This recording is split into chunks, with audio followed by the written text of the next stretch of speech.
পর্দা উঠল বাংলাদেশ প্রিমিয়ার লিগের ১১তম আসরের।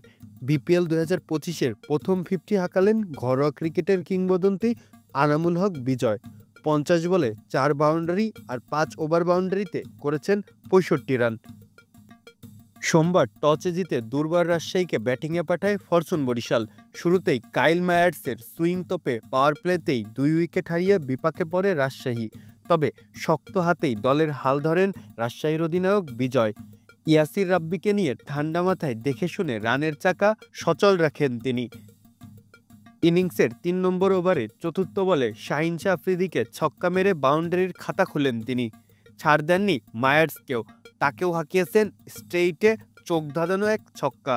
রিপন মণ্ডল, তানভীর ইসলামদের বল সীমানা ছাড়া করেই এগিয়েছেন বড় সংগ্রহের পথে। ইয়াসির রাব্বির ঝড়ো ব্যাটিংয়ের বিপরীতে দেখে শুনে উইকেটে টিকে থেকে দলের মোমেন্টামটা ধরে রেখেছিলেন তিনি। লেবুর সুঘ্রাণ আরো বেশি, ত্বকের যত্ন আরো বেশি, চলে আরো বেশি। আপনার পকেটে কি বিদেশি না বাংলাদেশি? ৪২ বলে করেছেন 50। এরপরেই হাত খোলার চেষ্টা চালিয়ে যান তিনি।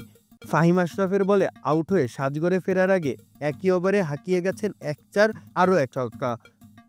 ঘরোয়া ক্রিকেটের পরীক্ষিত সেনানি তিনি। আরও একবার জানান দিলেন নিজের দক্ষতার পরিচয়।